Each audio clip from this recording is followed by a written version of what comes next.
You are welcome to my channel. I'm thrilled to have you here. Here, we share inspiring and heartfelt stories that uplift and touch the soul. Thanks for joining me on this journey. In the small town of Maple Ridge, Oregon, sunsets made the rooftops look very beautiful. In the fall, leaves swayed in the wind. It was a quiet town, and to the people who lived there, it was a beautiful home. Grace Whitman, a 30-year-old single mother, did not have a lot of expectations left. She had lost hope about so many things. This made her to sometimes look hopeless. She lived in a small apartment with her young daughter, named Lily. Grace had always wanted to be a writer, but life had gotten hard. She had tried writing at night after Lily went to sleep, but it hadn't worked out. Now, she didn't have much hope left for her writing dreams.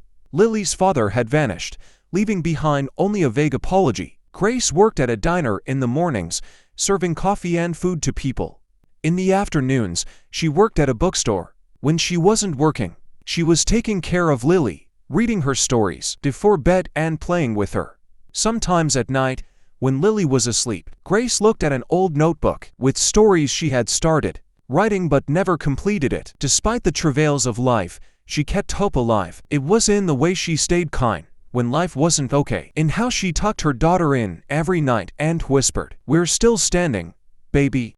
One October morning, a sleek Aston Martin rolled into town. The man who stepped out looked out of place in the town. Miles Barrett, billionaire founder of Coramine Technologies, had built his empire from a college dorm. But after a ruthless betrayal from his CFO and the implosion of his engagement, broadcast across tech blogs and business headlines, he hit pause. Lou's Diner, with its fogged windows and cinnamon coffee, became his hideout. No one recognized him, and honestly, that was the best part of it all. He sat quietly in the corner of a small diner, staring out the window. Like any regular guy, the smell of fresh pancakes and brewed coffee floated through the air. People around him laughed, chatted, and went on with their day. None of them knew they were sitting just a few feet away from Miles Barrett, the tech genius who had created one of the biggest apps in the world. And he liked it that way. For years, Miles had lived in a world of flashing cameras, non-stop meetings, and fake smiles. Everyone wanted something from him. Investors, reporters, even old classmates who suddenly remembered him. His name was always in the news. The bull who built an empire before 30 inches, but all of it felt empty. He was always going on walks with a bodyguard. He didn't even remember the last time someone talked to him without bringing up a topic about his money. His life was all about money. His fiancée had walked away because he couldn't find time to spend with her. So one night, without telling anyone, he packed a small bag, left his penthouse in New York, turned off his phone, and drove. He ended up in a quiet little town called Maple Ridge. No one knew him there. There were no billboards, no paparazzi, and no fancy suits. There were just kind people and stars so bright he could actually see them again. He started eating breakfast every morning at that same corner in the diner. The waitress, named Grace, always brought him coffee. "You new here?" she asked one morning, placing his mug down. "Yeah," he said simply. "I'm Miles." She smiled warmly. "Nice to meet you, Miles. Welcome to Maple Ridge." And that was it. No questions, no assumptions. Just a smile and a cup of coffee. It felt so real. Each day, he helped out at the local library, fixing old computers. He volunteered at the animal shelter. He even joined a weekend hiking group. People liked him, not because of who he was, but because of how he was. Kind, quiet, and willing to help.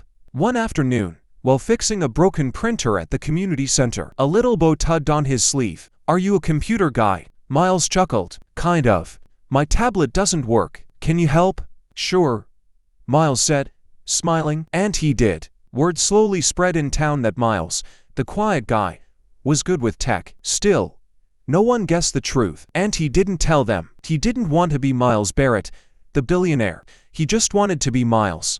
He learned to breathe again in Maple Ridge, learned to laugh without thinking about what people wanted from him. For once, he wasn't running a company. He was just living, and it was the happiest he'd ever been. Sometimes, at night, he'd sit on the porch of the little cabin he rented, staring up at the stars, and whisper to himself, This is the life I wanted." He had lost himself in the noise, in the city, but in this quiet little town, he found something better. Peace. And maybe, just maybe, himself. Another day at the diner, Grace asked again. "Coffee?" Not looking out from her pad. Yes.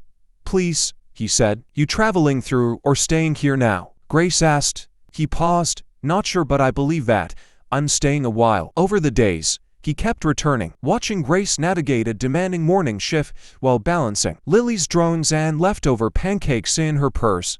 Her kindness wasn't a performance. It was survival worn with dignity.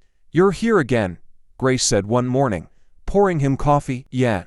Miles smiled faintly. Turns out quiet is addictive. She raised an eyebrow. So, what do you do when you're not hiding in small-town diners? A little bit of tech and helping out in the local library, he replied vaguely. Later that week, when he saw Lily, Grace's daughter, sitting in a corner booth, coloring with a broken crayon, he got interested in the painting. Grace mentioned Lily's dreams. She wants to be an artist, but those classes in Portland are so expensive. In fact, dreams are expensive too. Miles hesitated.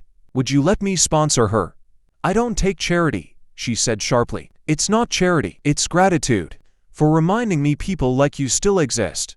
Thank you very much, Grace responded. One evening, as Grace closed from work, Miles requested they walk back together. As they walked under amber street lamps, Grace turned to him. Can I ask you something? Sure. If you're in tech, how are you always here? Miles exhaled. I built Core Mine so I could step away without everything collapsing. My crew runs day to day. We've got systems. I handle the big stuff remotely. Investor calls, product direction, strategy. I log in at night. Grace blinked, impressed. So, you're still running a billion-dollar company from this town? He chuckled. Turns out you can build the future from anywhere. Even beside a wood stove and a plate of hash browns. Quite good and true, Grace responded. Over time, Grace and Miles grew closer. Lily called him Mr. Miles. He taught her chess. Grace let him in slowly. He never pushed.